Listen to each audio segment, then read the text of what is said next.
بسم اللہ الرحمن الرحیم۔ السلام علیکم۔ روشنی لائٹ چینل میں خوش آمدید۔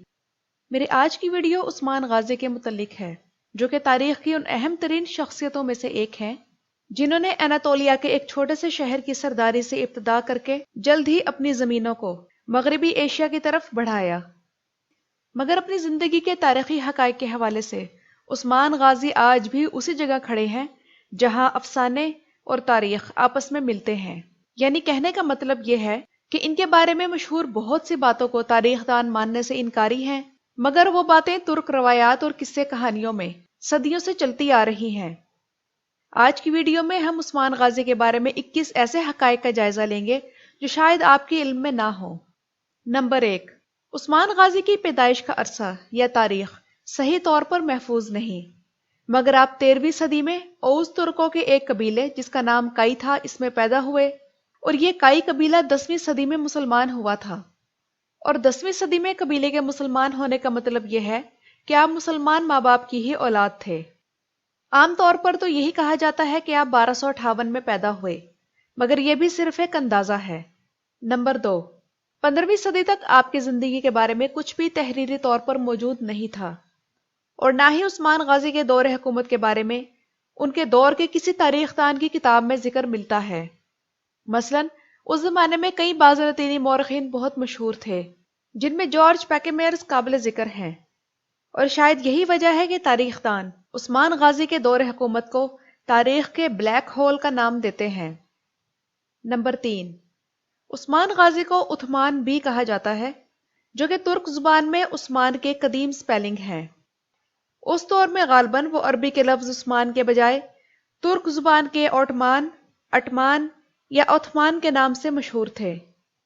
نمبر 4، عثمان غازی کا نک نیم کارا تھا، جس کا ویسے تو مطلب ہے سیاح، مگر ترک تہذیب کے مطابق کارا کا مطلب ہے بہادر اور جرأت مند۔ آج بھی جدید ترکی میں کارا ایسے شخص کے لیے بولا جاتا ہے جو کہ سخی ہو، خوبصورت اور انصاف پسند ہو، اور گھڑ سواری، تلوار بازی اور فوجی مہارت رکھتا ہو۔ نمبر 5، عثمان غازی کے دور حکومت میں جو سکے بنوائے گئے ان پر ان کے والد ارطغرل کا نام تھا، مگر ان کے والد کے متعلق بھی تاریخی طور پر بہت کم ریکارڈ موجود ہے، اور اکثر باتیں عثمانی دور کے افسانوں اور کہانیوں سے ملتی ہیں۔ نمبر 6، سوت شہر کی عثمان غازی کی زندگی میں بہت اہمیت ہے۔ یہی عثمان غازی پیدا ہوئے اور سوت ہی سلطنت عثمانیہ کا پہلا دارالحکومت بنا۔ نمبر 7، عثمان غازی اپنے والد ہی کی زندگی میں قبیلے کے سربراہ بنا دیے گئے تھے، مگر 1280 میں اپنے والد کی وفات کے بعد انہوں نے سوت کا کنٹرول سنبھالا اور فوراً ہی آس پاس کے علاقوں پر حملے شروع کر دیے، جن پر بازنطینی عیسائیوں کا قبضہ تھا۔ 1299 تک ان کا اتنے خطے پر قبضہ ہو چکا تھا جسے چھوٹی موٹی سلطنت کہا جا سکتا ہے۔ نمبر 8، عثمان غازی کے دور حکومت کے شروع کے سالوں میں بازنطینی علاقوں میں ان کی رایا خود کو رومی یا رومنز کہتی تھی، اور عثمان غازی کے سپاہی اور انتظامیہ کے افسروں کے لیے ہی صرف عثمانی کا لفظ استعمال ہوتا تھا، مگر بعد میں سلطنت عثمانیہ کی تمام رایا عثمانی کہلائی۔ نمبر 9، عثمان غازی نے آس پاس کے ترک علاقوں پر حملے نہیں کیے، بلکہ یہ علاقے شادیوں کے ذریعے یا پھر زمین خرید کر سلطنت میں شامل کیے گئے، اور کئی موقع پر آس پڑوس کی حکومتوں نے اپنی مرضی سے تیزی سے بڑھتی سلطنت عثمانیہ میں شامل ہونے کی درخواست کی۔ نمبر 10، 20ویں صدی کے مورخین عثمان غازی پر غزہ تھیسس نامی چال چلنے کا الزام لگاتے ہیں۔ غزہ تھیسس کے مطابق عثمان غازی نے آس پڑوس کی مسلمان جاگیروں کے سرداروں کو کافروں کے خلاف مقدس جہاد کا نام دے کر اپنے ساتھ شامل کیا، مگر ایسے تاریخ دانوں کی تعداد نہایت مختصر ہے، اور دوسرے بڑے تاریخ دانوں نے بھی ان کی اس بات کو جھٹلایا ہے اور یہ کہا کہ سلطنت عثمانیہ مذہبی رواداری اور برداشت پر قائم سلطنت تھی۔ مگر تاریخ دان اب تک یہ معلوم نہیں کر سکے کہ عثمان غازی نے شروع میں کیسے اپنی سلطنت کو بڑھایا اور اسے آپس میں یکجا کیے رکھا۔ پھر کچھ تاریخ دانوں نے ایک اور اندازہ لگایا کہ عثمان غازی کی فوج میں شروع میں مسلمان سپاہی کم تھے، مگر تمام کافر اور مسلمان سپاہی مذہب کے بجائے اپنا علاقہ اور لائف سٹائل ایک ہونے کی وجہ سے مل جل کر عثمان غازی کی سربراہی میں لڑتے تھے۔ مگر اس بات پر بھی تمام مورخین متفق نہیں۔ نمبر 11، عثمان غازی کو بازنطینیوں کے خلاف پہلی بڑی فتح 1302 میں ملی، جب انہوں نے بازنطینی فوج کو شکست دی جو ان کے خلاف بھیجی گئی تھی۔ عثمان غازی 5000 سپاہیوں کے ساتھ بیفیس کے باہر بازنطینی فوج سے لڑے اور اتنی بڑی فوج کو شکست دی، جو کہ ایک ٹرننگ پوائنٹ تھا، کیونکہ اس کے بعد بازنطینی اناطولیہ اور مغربی علاقوں میں پیچھے ہٹنے لگے تھے۔ نمبر 12، ترکوں میں اس وقت گوریلا سٹائل لڑائی کا رواج تھا، مگر عثمان غازی ایک بہترین منصوبہ ساز تھے اور ان کی جنگی حکمت عملیاں آج بھی جدید دور کی فوجوں کے لیے کارآمد ہیں۔ عثمان زیادہ تر اسکاؤٹس پر بھروسہ کرتے اور جنگوں سے پہلے رضاکاروں سے بھی مشورہ کرتے۔ جنگ سے پہلے اور درمیان میں خوراک اور ہتھیار احتیاط سے تقسیم کرتے۔ انہوں نے انجینئرز اور معمار بھی رکھے ہوئے تھے جو کہ کسی بھی جگہ حملے سے پہلے راستے کی سڑکوں اور پلوں کی مرمت کا کام کرتے تاکہ فوج کو سفر میں کم پریشانی ہو۔ نمبر 13، سلطنت عثمانیہ مسلمان سلطنت تھی، مگر عثمان غازی نے کسی بھی علاقے کو فتح کرنے کے بعد مقامی لوگوں کے مذہب اور رسم و رواج میں دخل اندازی نہیں کی۔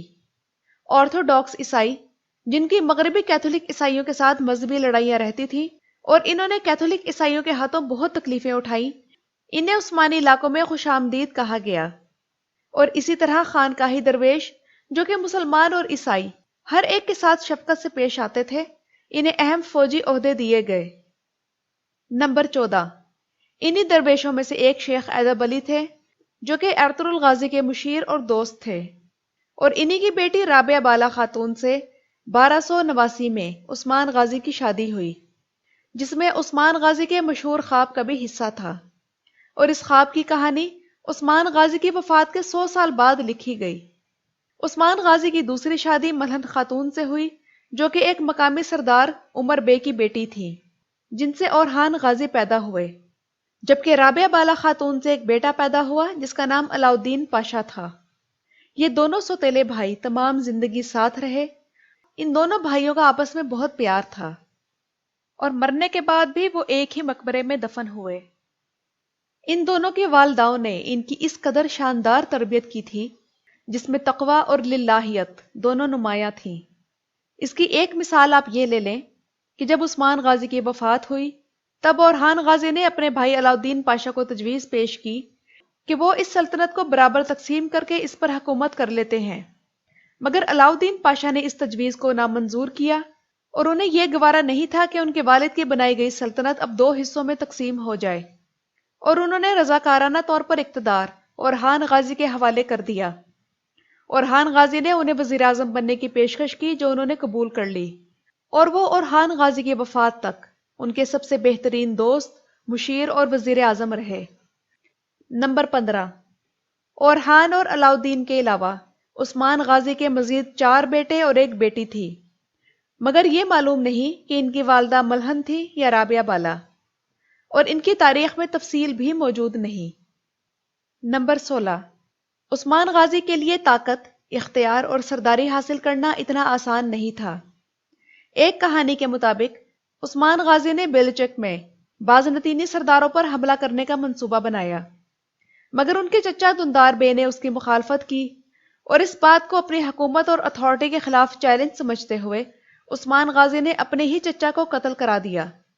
اب یہ سچ ہے یا نہیں، مگر یہ کہانی کئی تاریخ دانوں نے نقل کی ہے اور کئی تاریخ دانوں نے اس کا انکار کیا ہے۔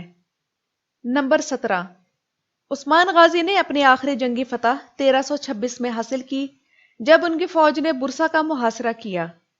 تب بازنطینی فوج کی آپس میں خانہ جنگی چل رہی تھی اور عثمانیوں نے اس کا فائدہ اٹھانے کی کوشش کی، مگر انہیں محاصرے میں لڑنے کا تجربہ نہیں تھا، اور یہی وجہ تھی کہ برسا کی فتح میں عثمانیوں کو 8 سال لگے۔ برسا شہر کی صورت میں عثمانیوں کو ایک مضبوط گڑھ مل گیا تھا جہاں قدم جما کر وہ قسطنطنیہ کا رخ کر سکیں۔ برسا کی فتح کے بعد اورحان غازی نے اپنا دارالحکومت سوت کے بجائے برسا کو بنایا۔ نمبر 18، برسا کی فتح کے قریب عثمان غازی بہت بوڑھے ہو چکے تھے اور بیماری کی وجہ سے جنگ میں شرکت نہیں کر سکتے تھے۔ جب وہ موت کے قریب تھے تب انہوں نے وصیت لکھوائی جس کے مطابق انہیں برسا میں موجود چاندی کے ایک گنبد کے نیچے دفن کیا جائے۔ اور آخری الفاظ جو انہوں نے سنے وہ برسا کی فتح کا اعلان تھا۔ جس چاندی کے گنبد کے نیچے انہوں نے دفن ہونے کی درخواست کی وہ اصل میں خانقاہ کی عمارت کا گنبد تھا، اور اس کی چھت پر سیسا ڈالا گیا تھا جس کی چمک کو دیکھ کر عثمان غازی کو لگا کہ گویا وہ چاندی کا ہے۔ نمبر 19، شیخ ادب علی نے ہی ایک انتہائی اہم رسم کا آغاز کیا تھا، اور وہ رسم عثمان اور ان کے بعد آنے والے تمام عثمانی سلاطین کی تاج پوشی سے متعلق تھی۔ عثمان غازی کے تخت پر بیٹھنے کے بعد شیخ ادب علی نے صحابی رسول حضرت ابو ایوب انصاری رضی اللہ تعالیٰ عنہ کے مقبرے میں عثمان غازی کی کمر کے گرد تلوار باندھی۔ اس رسم کا بنیادی مقصد عثمان غازی کو یہ احساس دلانا تھا کہ وہ اب اسلامی عقیدے کے محافظ ہیں، اور اس کے بعد یہی رسم تمام عثمانی سلاطین نے جاری رکھی۔ مگر جب عثمانی سلطنت کا دارالحکومت قسطنطنیہ بن گیا تو تب یہ رسم استنبول کی ایوب مسجد میں شریف کونیا ادا کرتے تھے۔ عثمان غازی کی تلوار بعد میں آنے والے ہر سلطان کو تھمائی جاتی تھی، اور وہ آج بھی توپ کاپی میوزیم میں موجود ہے۔ نمبر 20، سلطنت عثمانیہ کو یورپ کے لوگ آٹومن امپائر کہتے تھے، مگر ترکی میں اس کا اصل نام دولت العالیہ عثمانیہ ہے۔ نمبر 21، 1801 میں برسا میں آگ بھڑک اٹھی تھی جس سے عثمان غازی کا مقبرہ بھی جل گیا اور ان کا تابوت نمایاں ہو گیا، جبکہ 1855 میں جب ایک بہت بڑا زلزلہ آیا تب عثمان غازی اور اورحان غازی کے مقبرے مکمل تباہ ہو گئے تھے۔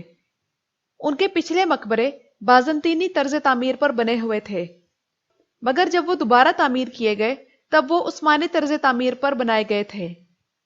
آپ لوگ ان میں سے کتنے حقائق سے پہلے آگاہ تھے مجھے کمنٹ سیکشن میں ضرور بتائیے گا۔ ویڈیو دیکھنے کا شکریہ۔